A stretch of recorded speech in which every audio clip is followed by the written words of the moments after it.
Hello, उम्मीद करता हूँ आप लोग अच्छे होंगे, स्वस्थ होंगे। एक बार स्वागत है टीचिंग बाय आर के माथुर यूट्यूब चैनल पर। पहले बार विजिट करें इस चैनल पर, लाइक करना, शेयर करना, वीडियो को फॉरवर्ड करना है, सब्सक्राइब करें मोर अपडेट पाने के लिए। जो भी कैंडिडेट सब्सक्राइब किए हैं, शेयर करना है, वीडियो को फॉरवर्ड करना है दूसरे को, ताकि सभी को इन्फॉर्मेशन मिले। और बेल आइकन को ऑन करके रखिएगा ताकि सबसे पहले नोटिफिकेशन आपको तक पहुँचे। लेडीज सुपरवाइजर एग्ज़ाम को देखते हुए हमने लगातार प्रैक्टिस सेट करवा रहा हूँ, जिसमें 1 से लेकर 5 तक प्रैक्टिस सेट मैंने ऑलरेडी करवा दिया हूँ। जो भी स्टूडेंट या जो भी छात्राएँ सोशोलॉजी से सब्जेक्ट रखें तो इसके लिए काफ़ी इंपॉर्टेंट है, क्योंकि सोशोलॉजी के जो पार्ट रहेंगे 100 क्वेश्चंस में ये क्वेश्चंस किस प्रकार से बनेंगे वो क्वेश्चंस को हम प्रैक्टिस थ्रू से करवा रहा हूँ। उम्मीद करता हूँ कि आप लोग को अच्छा लग रहा होगा। यदि 1 से लेकर 5 तक नहीं देखें अभी तक, जाकर प्ले लिस्ट में आप देख सकते हैं। प्ले लिस्ट में सारा वीडियो को सीरीज वाइज करवा दिए हूँ, वहाँ से आप लोग आराम से मिल जाएगा सारा वीडियो। आज जो है प्रैक्टिस सेट 6 से लगाने वाले हैं, आप लोग रेडी रहिए। आंसर कमेंट में दीजिएगा यदि मालूम है तो चलिए देर न करते हुए शुरू करते हैं। पहला क्वेश्चन से आपकी स्क्रीन पर, समाजशास्त्र की जनक कौन है? सवाल पूछ सकता है एग्जाम में, ध्यान रखिएगा। समाजशास्त्र के जनक किसको माना जाता है? वेबर, मार्क्स, अगस्ट आमटे और सारोकिन।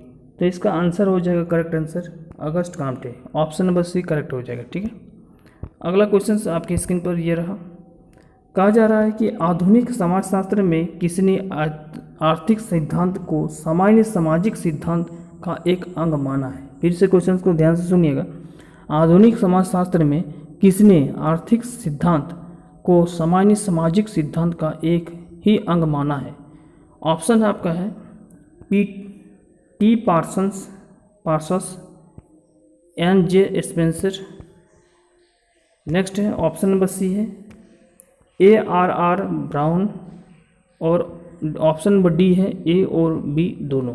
तो क्वेश्चन नंबर 2 का आंसर हो जाएगा ए और बी दोनों, क्योंकि जो आधुनिक समाजशास्त्र है वो आर्थिक सिद्धांत को सामाजिक सिद्धांत या सामान्य सामाजिक सिद्धांत का एक अंग माना है। वो टी पार्सन्स ने माना है और साथ ही साथ एन जे स्पेंसर, ये दोनों ने माना है। तो इसलिए ऑप्शन नंबर यहाँ पर डी करेक्ट होगा। अगला क्वेश्चन क्या है कि समाजशास्त्र का विकास किस देश में हुआ है?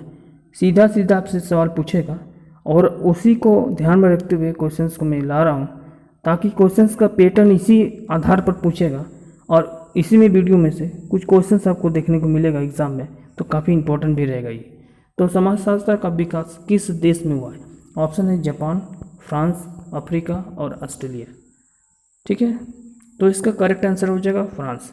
तो समाजशास्त्र विकास यानी सोशोलॉजी का सबसे पहले विकास हुआ था फ्रांस देश में। ठीक है, अगला, हमारे अपने जाति होमो सेपियन का उद्भव करीब कब हुआ था? तो होमो सेपियंस यानी यहाँ पर ऑप्शन के अकॉर्डिंग देखा जाए तो 48,000 वर्ष पहले, 1,35,000 वर्ष पहले, 1,00,000 वर्ष पहले, 1,30,000 वर्ष पहले। तो होमो सेपियंस का जो विकास हुआ था वो कब हुआ था?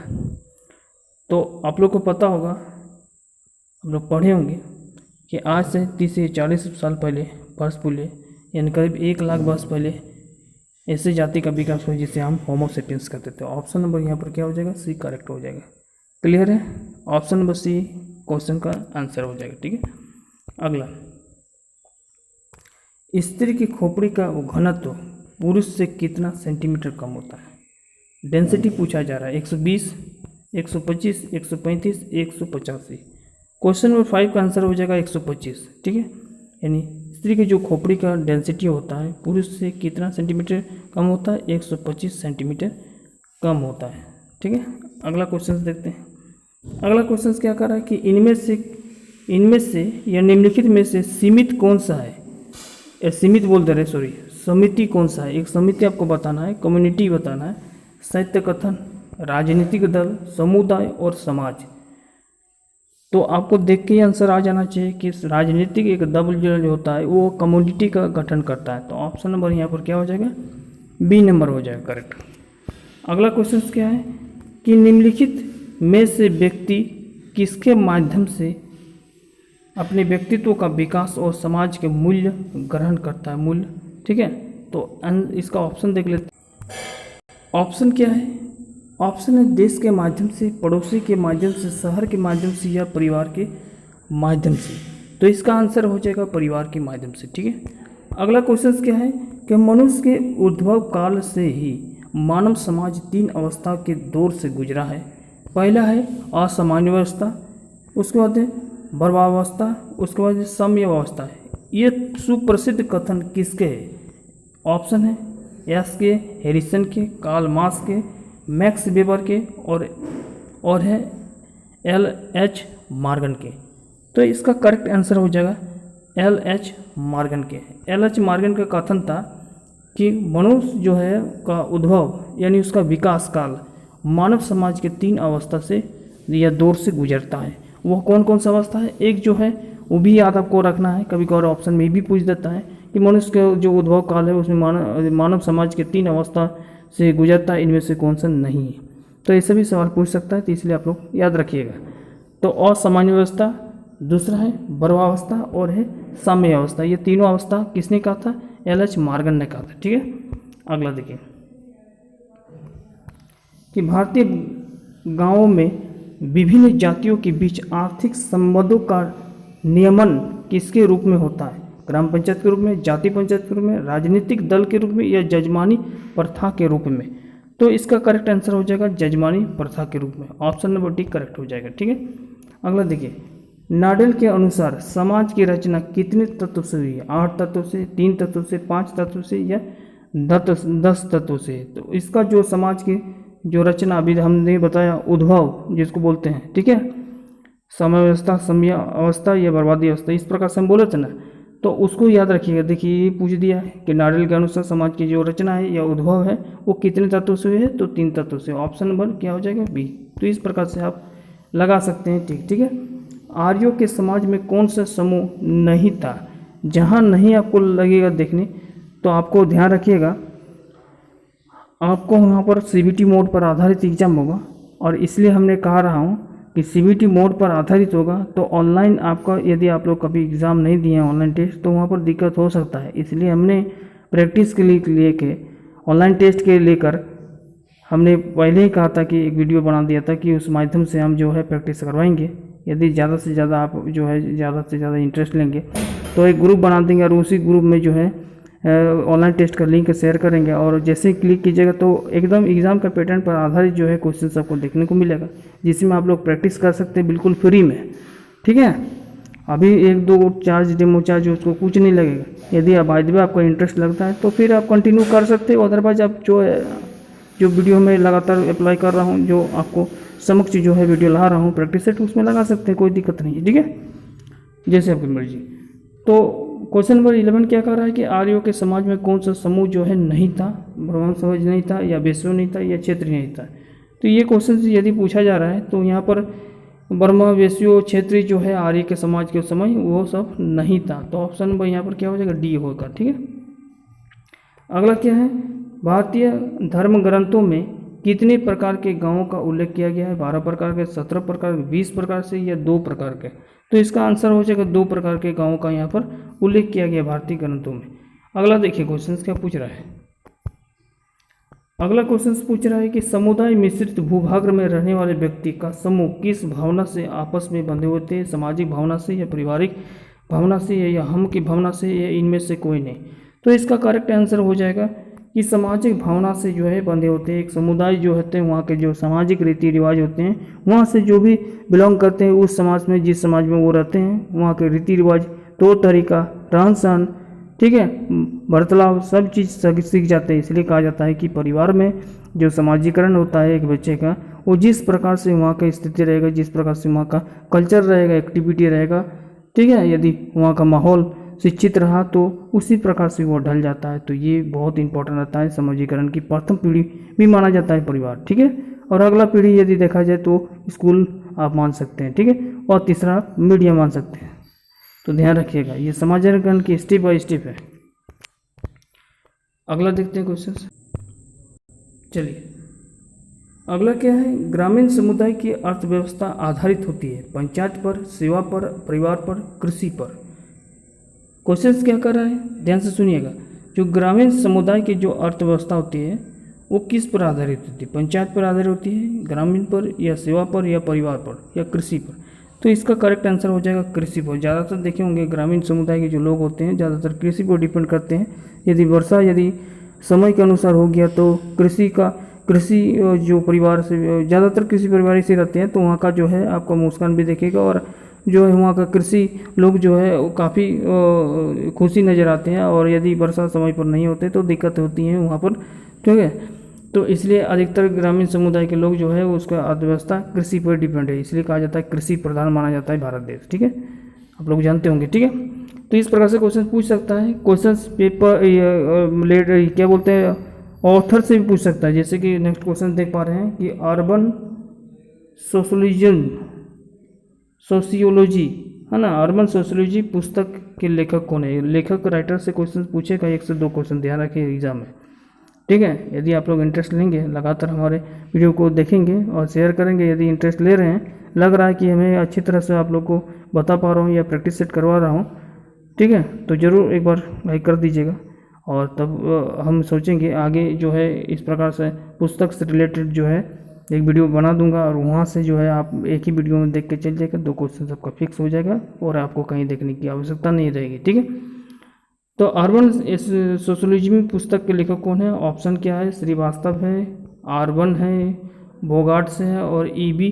बर्गल है। ऑप्शन नंबर देखा जाए तो आंसर क्या हो जाएगा? E.B. बर्गल हो जाएगा। ऑप्शन नंबर डी करेक्ट हो जाएगा। क्लियर है?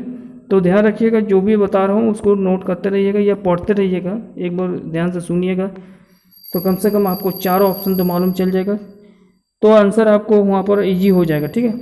नेक्स्ट क्वेश्चन है, दीर्घ कपाल खोपड़ी में शीर्ष दर्शना का कौन सी निम्न में से कौन सा मान होता है? 80 से कम होता है, या 85 से 90 के बीच होता है, या 100 से अधिक होता है, या 75 से कम होता है? दीर्घ कपाल के बारे में बात किया जा रहा है, तो यहाँ पर क्या होता है? 75 से कम होता है। ऑप्शन नंबर यहाँ पर क्या हो जाएगा? डी करेक्ट हो जाएगा। अगला क्वेश्चन क्या है, इनमें से पहले कौन सा जंगली प्रथा विकसित हुई थी? पशु बलि था, या मानव बलि था, या नर भिक्षक था, या रक्त पीना था? तो आपको पता होगा कि पहले जंगली प्रथा था कि रक्त पीना जो है था। उस समय क्या था? जलाने की प्रथा नहीं था, जलाने की जो है जलाने नहीं आता था बहुत कोई। तो क्या होता था, जो पेड़ पक्षी जो भोजन ग्रहण मनुष्य करते थे, तो वहाँ पर जो है लकड़ी, जो आदि मानव थे वहाँ लकड़ी जलाने के लिए प्रथा मतलब विकसित नहीं था उसमें। तो फिर जो है वो क्या करते थे, किसी जानवर को मार के पी जाते थे रक्त, ठीक है। तो इस प्रकार से प्रथा जो है पहले विकसित था। यही क्वेश्चन पूछा जा रहा है। नेक्स्ट क्वेश्चन है कि निम्नलिखित में से कौन सा संस्थान कौन सा है? इनमें से कौन सा संस्थान है या कौन सा है? तो है अनाथ आश्रम, मंदिर, सिनेमाघर, परिवार। ये संस्थान तो है नहीं, ठीक है। संस्थान मतलब होता है इंस्टीट्यूट, ठीक है। तो सिनेमा तो नहीं है, वो उसके लिए देखने के लिए, मनोरंजन के लिए है, तो इसको हटा दीजिए। देखिए मंदिर भी यहाँ पर नहीं है, क्योंकि मंदिर जो है पूजा अर्चना के लिए है, धार्मिक संस्थान के लिए, तो ये संस्थान नहीं माना जाता है, तो इसको भी हटा दीजिए। अनाथ आश्रम को इस संस्थान में से आ जाता है, संस्थान वो भी कह सकते हैं कि वो अनाथ आश्रम में एक संस्थान है। लेकिन समाजीकरण के अकॉर्डिंग देखा जाए तो यहाँ पर परिवार सबसे ज़्यादा इम्पोर्टेंट माना जाता है। तो यहाँ पर जो है 90% जो है 90+% जो होता है यहाँ पर जा रहा है इस क्वेश्चन का करेक्ट आंसर। तो ऑप्शन नंबर यहाँ पर, हालांकि अनाथ आश्रम भी एक संस्थान में से माना जाता है, लेकिन परिवार जहाँ तक समाजीकरण के अंतर्गत आता है, तो सबसे ज़्यादा स्ट्रॉन्ग पावर परिवार पर चल जाएगा। तो ऑप्शन नंबर डी यहाँ पर करेक्ट हो जाएगा, ठीक है। यदि परिवार नहीं रहता तो आप अनाथ आश्रम में मार सकते हैं, ठीक है आंसर। चलिए अगला क्वेश्चन, हिंदू विधवा पुनः विवाह अधिनियम किस वर्ष पारित हुआ था? 1935 में, 1975 में, 1947, 1856 ईस्वी में? इसका करेक्ट आंसर हो जाएगा 1856 ईस्वी में, ठीक है। अगला, हिंदू परिवार का उद्देश्य किस पुरुषार्थ को माना जाता है? पूजा को, कला को, स्वामी को, या मोक्ष को? तो इसका करेक्ट आंसर हो जाएगा मोक्ष को, ठीक है। क्योंकि देखे होंगे हिंदू परिवार के उद्देश्य जो होता है पुरुषार्थी, वो हमेशा जो होता है पूजा आचार्य होते हैं पुरुषार्थी, यानी हमारे भगवान कुछ मनोकामना पूरी कर दे। इस प्रकार से मोक्ष के लिए जो है धार्मिक संस्थान में जाते हैं, पूजा पाठ करते हैं, कथा वचन बहुत कुछ होता है, ठीक है। तो इस प्रकार से ये प्रथा जो है, या प्रथा नहीं बोल सकते हैं इसको, जो है प्रचलित है इस पर, ठीक है। अगला, जिस समाजशास्त्र में समाजशास्त्र के स्थान पर इतिहास केंद्र के समाजशास्त्र पर जोर दिया जाता है उसे हम क्या कहते हैं, या किसने जोर दिया था, ठीक है, इस पर विचार विमर्श कौन किया था, इमामुल दुखरी में, सी इट मिल्स ने, नेक्स्ट ऑप्शन है मॉर्टन ने, हर्बर्ट स्पेंसर ने। तो इसका करेक्ट आंसर हो जाएगा हर्बर्ट स्पेंसर, ठीक है। अगला क्वेश्चन नंबर 22, सभी व्यक्तियों को चेतन, ठीक है, अवस्था को सामान्य रूप से प्रभावित करता है परंपरा, विचार, परिवार या सामाजिक तथ्य। तो इसका करेक्ट आंसर क्या हो जाएगा? इसका करेक्ट आंसर यदि देखा जाए तो सामाजिक तथ्य जो होगा वो सभी व्यक्तियों को चेतना अवस्था को सामान्य अवस्था के रूप में प्रभावित करता है, ठीक है, ऑप्शन बी करेक्ट हो जाएगा। अगला क्या है, क्वेश्चन नंबर 23, आदर्श प्रारूप को कितने स्तर में वर्णित किया जा सकता है? आदर्श प्रारूप को कितने स्तर पर वर्णित किया जाता है? 10 स्तर में, 7 स्तर में, 8 स्तर में, 2 स्तर में। तो आदर्श प्रारूप को जो है कितने रूप में वर्णित किया जाता है? तो 2 रूप में, ऑप्शन नंबर डी करेक्ट हो जाएगा, ठीक है। नेक्स्ट जो है स्वरूपात्मक विचारधारा के साथ किसका नाम जुड़ा हुआ है? काल्मास का, हब्स का, प्लेटो का, सिमेल का। तो इसका करेक्ट आंसर हो जाएगा सिमेल का, ठीक है। अगला ताड़वाड़ पाया जाता है, ताड़वाड़ ध्यान रखिएगा, क्वेश्चंस रिपीटेड होता है एग्जाम में, CDPO में भी देख सकते हैं, ठीक है। तो ताड़वाड़ पाया जाता है महाराष्ट्र में, जयपुर में, केरल में या राजस्थान में। तो इसका करेक्ट आंसर हो जाएगा केरल में, ठीक है। केरल में ज़्यादातर आपको देखने को मिलेगा, वहाँ पर केला का पौधा मिलेगा, ताड़ का वृक्ष मिलेगा, इसलिए ताड़वाड़ जो है ज़्यादातर केरल में मिलता है। तो ऑप्शन नंबर क्या हो जाएगा? सी करेक्ट हो जाएगा, केरल। नेक्स्ट, परिवर्तन की प्रक्रिया जिसमें समाज अपनी संस्कृति कुछ भाग को खो देता है तथा बृहत्तम समाज के साथ अनुकूलन करता है, वह क्या कहलाता है? भूलर कहलाता है, इरावटी कहलाता है, EP टाइलर कहा जाता है या S ब्राउन कहलाता है। 26 का आंसर क्या हो जाएगा? EP टाइलर कहा जाता है, ठीक है। अगला क्वेश्चन देखते हैं, क्वेश्चन नंबर 27 क्या कर रहा है कि नागरिक वृद्धि को निम्न में से कौन सी परिस्थितियों प्रक्रिया नहीं है? नहीं होगा तो आपका CBT मोड पर आधारित होगा, तो ध्यान रखिएगा नहीं है। ऐसे ऑफलाइन रहता तो टिक लगा सकते थे नहीं की जगह पर, बट ऑफलाइन होगा तो ऑनलाइन होगा, आपका स्क्रीन पर दिखाया जाएगा क्वेश्चन, एक स्क्रीन पर एक ही क्वेश्चन शो करेगा, एक डिस्प्ले पर, ध्यान रखिएगा। जब क्लिक कीजिएगा नेक्स्ट क्वेश्चन आपको दिखाएगा, तो इस प्रकार से शो करेगा। तो आपको खाली याद रखना है कि नहीं वाला क्वेश्चन मतलब 4 में से 3 सही होगा और 1 गलत होगा, वो आपको माइंड में आ जाना चाहिए तुरंत, ठीक है। और ध्यान रखिए नेगेटिव मार्क का प्रबंधन रहेगा, जो क्वेश्चन आ रहा है उसी क्वेश्चन को ध्यान रखिएगा, मारिएगा। अदरवाइज नहीं ज़्यादा अटेंड लेना है, ज़्यादा अटेंड लीजिएगा, नंबर कम आएगा तो रिजल्ट नहीं बनेगा, दिक्कत हो जाएगा झारखंड में, ठीक है। तो क्या बोल रहा है कि क्वेश्चन नंबर 27 की नागरिक वृद्धि को निम्न में से कौन से परिस्थितीय प्रक्रिया नहीं है? ऑप्शन है संस्कृति करना, विकेंद्रित करना या आक्रमण करना या उप नगरीयता, ठीक है। तो इसका आंसर क्या हो जाएगा कि उपनगरीयता, ठीक है, ऑप्शन नंबर डी करेक्ट हो जाएगा। अगला क्वेश्चन जो है कि सामान्यतः दाय भाग का चलन किस राज्य में? दाय भाग का चलन पूछा जा रहा है, ठीक है। तो आपको पता है दाय भाग का चलन सबसे ज़्यादा वेस्ट बंगाल में होता है, ऑप्शन देख लेते हैं। हरियाणा में नहीं, दिल्ली में नहीं होगा, पश्चिम बंगाल, वेस्ट बंगाल इसी को बोलते हैं, अहमदाबाद तो होगा ही नहीं। तो दाय भाग का चलन सबसे ज़्यादा पश्चिम बंगाल, वेस्ट बंगाल में देखने को मिलेगा, ठीक है।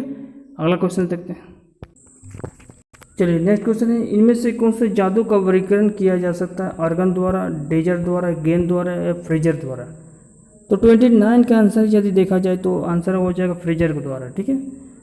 अगला क्वेश्चन 13 नंबर, ठीक है, क्या क्वेश्चन पूछा जा रहा है कि मूर्त सामाजिक संरचना तथा संरचनात्मक रूप से निम्नलिखित में से किसके अंतर किया है?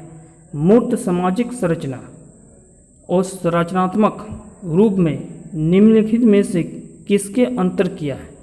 पार्सन्स ने, ठीक है, पार्सन्स ने, मैकावर ने, हेनरी मैन ने, मर्टन ने। तो इसका आंसर क्या हो जाएगा? क्वेश्चन नंबर 30 का आंसर हो जाएगा मर्टन, ठीक है, ऑप्शन नंबर डी करेक्ट हो जाएगा। मर्टन का कहना है कि मूर्त जो सामाजिक संरचना होती है या संरचनात्मक रूप में होती है उसका अंतर उन्होंने बताया था, ठीक है।